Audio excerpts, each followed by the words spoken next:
이 삶은 선택의 연속입니다. 매일 매 순간에 선택이 연결되어져서 삶을 이루게 됩니다. 그렇기 때문에 선택을 아주 잘해야 됩니다. 제가 이틀 전에 누들하우스에 가서 식사를 하게 됐는데요. 짜장면을 먹어야 되나 짬뽕을 먹어야 되나 한참 고민하다가 사주시는 분이 그냥 좋은 거 드시라고 그래서 좀 비싼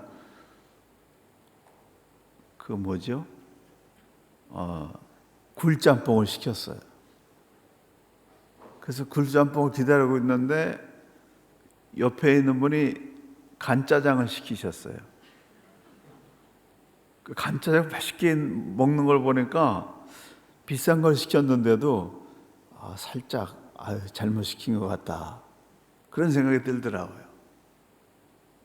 짬뽕을 먹을까 짜장을 먹을까, 이런 선택을 해야 되는 거죠. 근데 그런 선택은 한두 시간 지나면은 다 잊어버립니다. 그런 선택은 우리에게 중요한 게 아니지요. 하지만 대학을 가야 되나, 취업을 해야 되나, 직장을 옮겨야 되나, 사업을 해야 되나, 뉴질랜드에서 살아야 되나, 한국에서 살아야 되나, 이런 결정은 평생에 영향을 끼치는 중요한 선택입니다. 지나온 삶을 여러분이 이렇게 뒤돌아보게 되면은 중요한 터닝 포인트에 서 있었을 때 굉장히 쉽지 않았습니다. 심각한 결정일수록 힘들고 어렵고 고통스러운 시간들이었어요. 지금처럼 이 나라가 혼란하고 온 세계가 어려움에 빠져 있는 이러한 상태에서 뭔가를 선택해야 된다라고 하는 거 쉬운 일이 아닙니다. 그 때문에 신중해야 되고 선택을 잘해야 됩니다. 그렇다면 이 큰 변화가 예고되고 있는 지금과 같은 때에 우리는 어떤 자세를 가지고 선택을 해야 성경적으로 올바른 선택을 할 수 있을까? 첫 번째로는 변화를 두려워하지 말고 변화와 맞서 싸워낼 마음의 자세를 가져야 됩니다. 이 큰 중압감과 어려움이 생기게 되면 도망가는 사람이 있어요. 피하려고 하는 사람이 있어요. 근데 돌이켜보게 되면은 큰 변화 속에서도 우리가 잘 해냈습니다. 주님과 함께 얼마든지 문제를 해결할 수 있었습니다. 그래서 장벽을 돌파할 의지를 가져야 된다. 이 문제를 극복해야 될 의지를 갖지 않게 되면 무너지는 거예요. 조그만 바이러스에도 넘어지는 겁니다. 저희 어머니가 굉장히 의지력이 강하신 분인데 뇌졸중이 와가지고 쓰러지실 뻔했는데 그냥 의지력으로 그걸 돌파해가지고 의사가 분명히 뭐가 왔는데 흔적도 없이 사라졌다는 거예요. 그래서 의지가 강한 게 얼마나 중요한가 그때 보았습니다. 길이 없으면 길을 만들면 되는 거죠. 그런 자세가 필요하다는 겁니다. 이 시대일수록 이 고난을 극복하겠다라는 의지가 선택의 중요한 포인트가 되는 겁니다. 사도 바울은 제2차 전도여행을 다시 시작했는데요. 이 제2차 전도여행은 지난번에는 이렇게 해안으로 갔기 때문에 루스드라, 더베로 갔는데 이번에는 육지로 갔기 때문에 더베와 루스드라라고 하는 곳에 가게 됐습니다. 근데 이 루스드라라고 하는 곳은 어떤 곳입니까? 유대인들이 자기 동족끼리의 법이 있는데 이 유대인들이 사형을 할 때 돌을 들어서 집행을 하는 것은 이 사법상의 처형입니다. 근데 3년 전에 제1차 전도 여행 중에 유대인들에게 돌로 치는 이 사형을 받았던, 죽임을 당했던 것이 루스드라예요. 겨우 살아나가지고 그 다음날 96km를 걸어서 더베에 가서 복음을 전했던, 죽다가 살아났던 곳이 바로 루스드라라고 하는 겁니다. 그런데 거길 다시 간 거예요. 죽으면 죽으리라고 하는 각오 없이는 거기 갈 수가 없는 거지요. 영혼 구원과 교회를 세우는 일에 생명을 거는 가치를 두었기 때문에 그런 각오를 가지고 루스드라로 다시 들어간 것입니다. 그래서 사도 바울은 로마서에서 이렇게 고백하고 있습니다. 우리가 살아도 주를 위하여 살고 죽어도 주를 위하여 죽나니 그러므로 사나 죽으나 우리가 주의 것이다. 살아도 주를 위한 거, 죽어도 주를 위한 거. 그래서 사나 죽으나 문제없다. 주를 위해서 살면 된다. 라고 하는 이 정신이 없었다고 한다면 루스드라로 다시 갈 수가 없었습니다. 이렇게 나라 전체가 흔들리고 미래에 대한 대책이 없을 때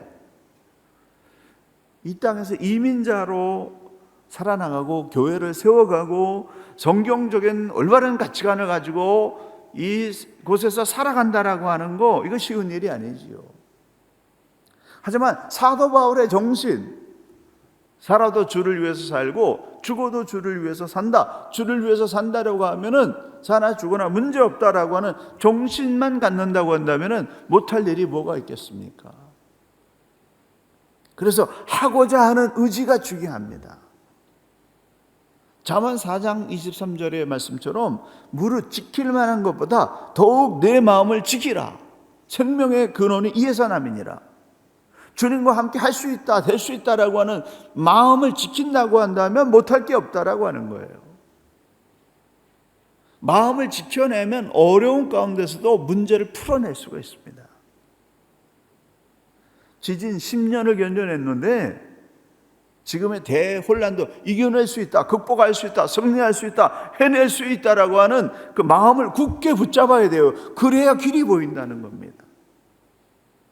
그러므로 미래를 예측할 수 없는 크게 흔들리는 이 오늘의 현실이지만 사도 바울처럼 영혼을 구원하고 교회를 세우고 세기를 닦는 이 믿음을 가지고 오늘에 주어진 인생의 숙제들을 담담하게 잘 풀어나가는 용기 있는 믿음의 사람들 되시기를 예수님의 이름으로 간절히 축원합니다. 두 번째로는 성령의 인도하심을 따라가야 됩니다. 말씀과 기도로 어려운 시대일수록 성령의 인도하심을 따르는 법을 터득해야 됩니다. 사도 바울이 3년 만에 루스드라에 다시 돌아갔을 때 디모데라고 하는 열매가 맺어져 있었습니다. 돌에 맞아 죽을 뻔했던, 피 흘렸던 그곳에 다시 갔더니 그 사도 바울의 헌신의 씨앗으로 말미암아서 어머니는 유대인이고 아버지는 헬라인으로 이중 언어와 이중 문화가 잘 준비된 디모데가 믿음으로 성장하고 있었고, 그리고 그 디모데가 평생 바울을 돕는 동역자로 이렇게 함께 합류하는 결과를 얻게 됐습니다. 지독한 고난을 당했던 그곳에서 평생의 동역자를 얻은 것입니다. 그래서 성령의 인도하심을 받아서 따라가는 피땀 흘림의 헌신은 결코 헛되지 않습니다. 열매를 거둔다라고 하는 겁니다. 사도 바울은 디모데를 얻고 큰 힘을 얻어서 바벨론 시대부터 그 소아시아 내륙에 흩어져 살고 있던 자기 민족을 구원하기 위해서 소아시아 내륙 깊숙한 곳으로 들어가서 복음을 전하려고 했습니다. 그래서 비두니아라고 하는 터키의 저 안쪽 내륙 지방에 있는 곳으로 가려고 애를 썼는데 사도행전 16장 7절 예수의 영이 허락지 아니하시니라. 예수의 영, 즉 성령님께서 허락하지 않는 거예요. 아무리 가려고 애를 써도 길이 막히는 겁니다. 성령께서 막으시니까 내륙 지방으로 들어가지 못하고 서쪽으로 밀리다가 드로아라고 하는 곳에 도착하게 됐습니다. 무시아에 있을 때 예수의 영이 막 난다라고 한 걸 알았고, 드로아에 갔을 때 그날 밤에 환상 중에 마게도니아 사람 하나가 나타나가지고 마게도니아로 건너와서 우리를 도우라 라는 환상을 보았습니다. 사도 바울이 환상을 본 곳이 어디라고요? 드로아입니다. 드로아에서 들어와 그랬다는 거예요. 아재 개그해서 죄송합니다. 들어와, 잊지 마시라고. 이게 아주 중요한 포인트거든요. 드로아에서 들어와. 사도 바울은 기도하는 사람이었기 때문에 그 환상을 보는 순간에 저 사람들에게 복음을 전하라고 우리를 부르신 줄로 인정하매라. 10절에 그렇게 말씀하고 있습니다. 주의 뜻이 보였으면 인정할 줄 알아야 됩니다. 하나님께서 그렇게 분명하게 보여주시고 사인을 주시고 인도하시는데 하나님의 뜻을 인정하지 않고 받아들이지 않는다고 한다면 아무리 많은 환상을 보고 기적을 체험하고 많은 말씀을 들은다 할지라도 성령의 인도하심이 그 사람에게는 소용이 없는 거예요. 성령께서 보여주시는 사인을 주실 때에 이거 주님이 이렇게 하라고 하시는구나 인정하고 받아들일 때 옳은 길로 갈 수가 있는 것입니다. 성령의 인도하심에 순복하게 되면은, 그런 마음의 준비가 돼 있으면은 성령님께서 사인해 주신다는 겁니다. 내가 너와 함께 하기를 원하고 네가 이렇게 하기를 원한다라고 하는 사인을 보여주세요. 환상을 주시든지 말씀을 통해서 음성을 들려주시든지 기도하는 중에 번개처럼 깨닫게 해주시든지 하나님께서 사인해 주신다는 거예요. 성령님께서 인도해 주시는 사인을 볼 수 있어야 옳은 길로 갈 수 있는 겁니다. 그래서 영적으로 귀를 열어야 돼요. 눈을 열어야 돼요.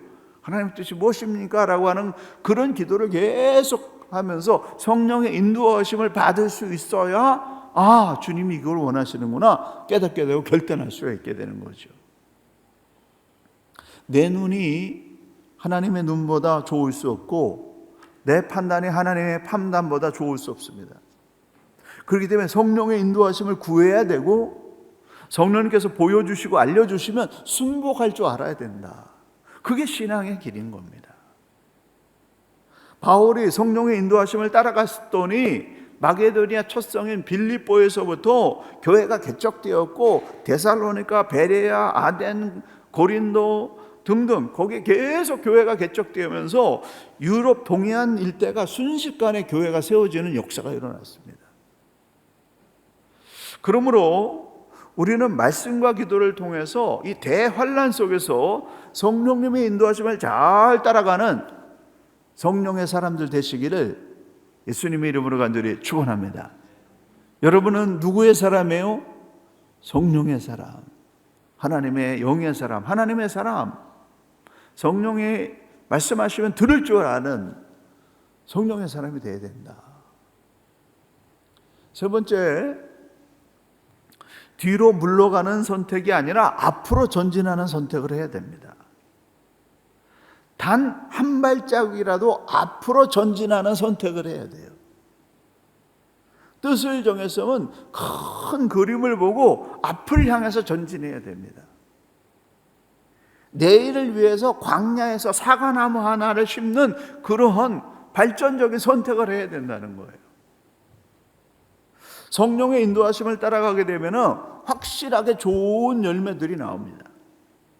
하지만 좋은 열매와 함께 숱한 갈등과 어려움과 고난이 동시에 온다는 거예요. 좋은 열매가 맺어지기까지는 성령의 인도를 따라가지만은 성령의 인도하심이라고 하는 것은 우리의 심령은 샬롬의 평화로 그냥 은혜 충만하지만 삶의 현실은 이 의로서 악을 이겨내야 되기 때문에 좌절과 고난과 갈등과 어려움이 있을 수밖에 없다라고 하는 겁니다. 그래서 열매를 맺기 전까지는 고통이 따라오는 거예요. 그걸 이상하게 생각하거나 그래서 잘못됐다라고 오판해서는 안 됩니다. 고난과 고통을 끝까지 견뎌내 열매까지 여러분이 볼 수가 있어요. 은혜 받아가지고 아멘 주의 뜻대로 살겠습니다. 교회 밖을 나서는 순간에 운전하고 하는데 뒤에서 빵빵 거리면서 그냥 누가 화를 내면 다 잊어버리는, 말씀을 빼앗기는 그런 일을 해서는 안 된다는 거죠. 사도 바울이 마게도냐로 들어갔을 때 빌립보에서 루디아와 온 집안 식구가 예수 믿고 세례를 받았습니다. 그리고 곧 이어서 귀신 들린 여종이 계속해서 사도 바울을 괴롭혔는데 그 귀신에 사로잡혀서 점을 치면서 돈을 많이 벌게 해주는 이 여종이었는데 그 귀신이 사도 바울을 알아보고서 계속해서 괴롭히는 일을 하니까 이 여종에게서 귀신을 쫓아내 주었습니다. 근데 이 여종을 이용해서 점치던 주인들이 점치는 능력이 사라지게 되니까 수입이 끊어졌습니다. 그래서 사도 바울이 일행을 풍기를 물랑케 하는 사람이라고 고발을 해가지고 바울과 실라가 옷 찢김을 당하고 심하게 매를 맞고 옥에 갇히는 그런 일이 일어났습니다.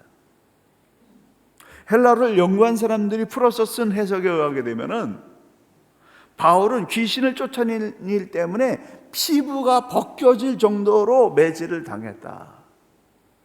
그리고 손과 발에 착고가 수갑에 채워져 가지고 어두운 감옥에 갇히게 됐습니다. 얼마나 억울한 일입니까? 귀신 들려서 고통당하고 있는 이 어린아이, 그에게서 귀신을 쫓아내주고 삶을 회복시켜주는 이런 선한 일을 했는데 등꺼풀이 벗겨질 정도로 채찍이 맞고 수갑에 채워서 감옥에 갇히는 그런 결과가 나왔다라고 하는 거죠. 그런데 그 감옥 속에서 그 마음의 샬롬, 하나님이 주시는 평화를 빼앗기지 아니하고 그 감옥 가운데서 기도하면서 찬양을 드렸습니다. 그러자 큰 지진이 일어나서 옥문이 열리고 그리고 죄수들의 착고가 다 풀어지는 그런 일이 일어났습니다.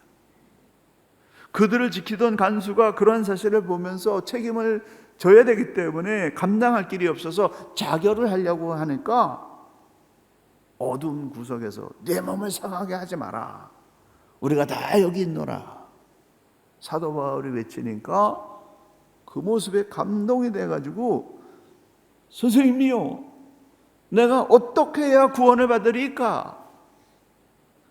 그러자 그 유명한 말씀, 주 예수를 믿으라, 그러면 너와 내 집이 구원을 받으리라 라는 말씀이 나왔습니다.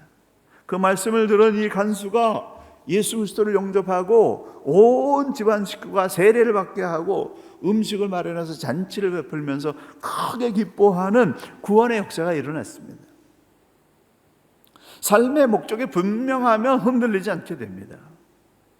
삶의 목적이 분명하면 생명의 위협 속에서도 한눈 팔지 않고 믿음으로 전진하게 됩니다. 선한 일을 했는데 감옥에 갇히고 억울함을 당했지만 거기서 주님을 찬양하면서 기도하는 그 모습 때문에 그 감옥에 있는 모든 사람들이 사도 바울의 리더십을 따르는 그런 역사가 일어났습니다. 꼭 해야 할 일이 있는 사람은 고난이 두려워서 도망가지 않고 고난과 맞서 싸워 고난을 넘겨버리는 사람이라는 거죠. 할 수 있습니다. 믿는 사람에게는 인생의 무게를 능히 감당할 수 있는 하늘의 능력을 하나님께서 이미 우리에게, 저와 여러분에게 허락해 주시는 거예요. 그래서 이 고난의 무게를 견뎌낼 수 있고 여기서 오히려 더 빛나는 그런 성장의 역사가 일어날 수가 있습니다. 기도하고 성령의 인도하심을 받게 되면 여러분은 이 고난 가운데서 큰 사람으로 성장할 수 있다는 겁니다. 누가복음 9장 62절, 손에 쟁기를 잡고 뒤를 돌아보는 자는 하나님 나라에 합당하지 않다. 뜻을 정했으면 뒤돌아보지 말고 앞을 향해서 나가야 된다는 거예요. 한 발짝이라도 앞을 향하여 나가야 됩니다. 빌립보서 3장 13절 리빙 바이블 버전으로 이렇게 말씀하고 있습니다.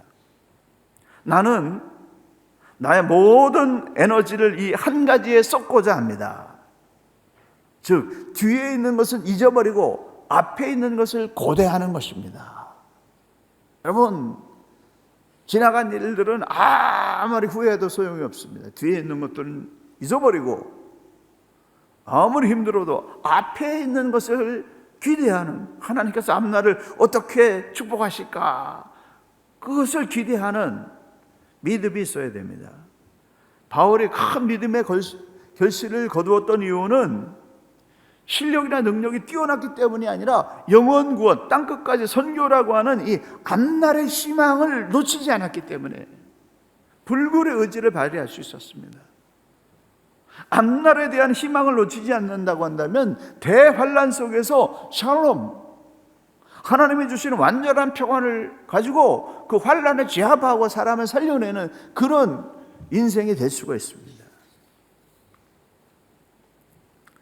심리학을 체계적으로 만들어 놓은 천재적인 심리학자 아들러라고 하는 사람이 있습니다. 그래서 이 심리학을 전공한 사람이나 아동 교육을 전공한 사람은 이 아들러라고 하는 사람의 이름은 모르는 사람이 없을 정도로 굉장히 유명한 학자인데, 그런데 이 아들러는 어린 시절에 구루병을 앓아서 이렇게 꼽사등이 됐다는 거예요. 꼽사가 된 거죠. 그리고 4살짜리 동생이 병들어 죽어가는 모습을 생생하게 지켜보면서 그런 심한 열등감과 함께 깊은 슬픔에 빠져서 헤어나오지는 못했습니다. 신체적인 결함에서 오는 열등감과 너무 어린 나이에 동생이 죽어가는, 인생이 죽어가는 그 슬픔을 경험했기 때문에 그 슬픔 때문에 초등학교 4학년 때까지 완전히 사람 구실을 하지 못했고 친구들에게 왕따를 당하면서 바보 취급을 당했습니다. 학교 생활을 너무 적응하지 못하니까 어느 날 선생님이 이 아들러의 아버지를 불러서 이렇게 말했습니다. 아들러는 더 이상 학교에 보내지 말고 빨리 구두 닦기 기술을 가르쳐 주는 게 좋을 것 같습니다. 그렇게 말하니까 아버지께서 저도 그렇게 생각합니다. 그렇지만은 구두 수선을 시키더라도 초등학교는 졸업해야 되지 않겠습니까? 라고 하는 아버지의 집념이 있는 설득으로 학교 중단의 위기를 겨우 넘겼습니다. 그런데 어느 날 꼴찌만 하던 아들러가 선생님이 칠판에서 이렇게 내준 산수 문제를 풀겠다고 손을 드는 거예요. 다 놀랬죠. 아이들은 비웃고 무시하고 했지만 선생님이 그래도 그에게 기회를 주었습니다. 근데 어떻게 된 일인지 아들러가 나가가지고 당당히 칠판에서 그 산수 문제를 풀어낸 거예요. 그리고 그날부터 그는 천재적인 기질을 발휘하기 시작해서 결국에는 대학자까지 되었습니다. 학자가 된 후에 이 아들러는 그의 어린 시절의 경험을 바탕으로 해서 사람들이 왜 탈선하는가, 왜 다른 사람을 괴롭히는가에 대해서 연구해 보았는데, 그 연구해 본 결과 다른 사람들을 괴롭히는 사람들은 한결같이 삶의 목적이 잘못되어 있었다. 살아가는 목적이 건강하지 않았다. 미래에 대한 희망이 없는 그러한 절망을 품고 살았기 때문이라고 하는 사실을 발견하게 됐습니다. 인생의 목적이 잘못된 사람은 아무리 좋은 장점을 가지고 있어도 그게 좋은 열매로 나올 수가 없는 겁니다. 오히려 다른 사람을 괴롭히는 악한 사람이 되는 것이죠. 하지만 성령 하나님과 함께 선한 계획을 세우고 뒤를 돌아보는 것이 아니라 앞날에 펼쳐질 희망을 품고 살아간다고 한다면 그 사람에게서 어느 순간에 폭발력이 일어나서 꽃을 피고 열매를 맺는 선한 그러한 아름다운 인생이 될 수 있다라고 하는 겁니다. 바울은 고난 속에서 믿음의 꽃을 피웠습니다. 저와 여러분 실망할 거 없어요. 좌절할 거 없습니다. 버티고 견디고 죽을 힘을 다해서 한 발 한 번 걸어가다 보게 되면 어느 접점에서 터질지 모르는 거예요. 희망을 가지시길 바랍니다. 아무리 어려워도 주님과 함께 가치 있는 일을 생각하고 가치 있는 일에 삶을 투자하게 되면 어느 날 꽃이 피고 열매 맺는 역사가 일어난다는 거예요. 가는 곳마다 극심한 반대와 핍박이 있었지만은 영혼 구원에 대한 희망, 교회가 세워질 것에 대한 희망, 하나님의 영광이 온 세상에 덮일 것이라고 하는 희망이 있었기 때문에 그는 끝까지 전진할 수 있었습니다. 사랑하는 성도 여러분, 지금은 정말 한 치 앞을 내다볼 수 없는 어려운 상황인 것은 틀림없습니다. 하지만 우리가 세상의 눈으로 세상을 바라보면서 절망하는 것이 아니라 믿음의 눈으로 세상을 봐야 된다는 거예요. 믿음의 눈으로 세상을 바라보게 되면 이 가운데서도 하나님은 선한 일을 계속해서 지금도 이루어가고 있습니다. 그러므로 성령 하나님과 하루하루 한 걸음 한 걸음 믿음으로 전진해서 샬롬의 평화가 가득하고 그 끝내 하나님이 원하시는 선한 열매가 풍성한 그런 희망찬 인생 되시기를 예수 그리스도의 이름으로 간절히 축원합니다. 기도하시겠습니다.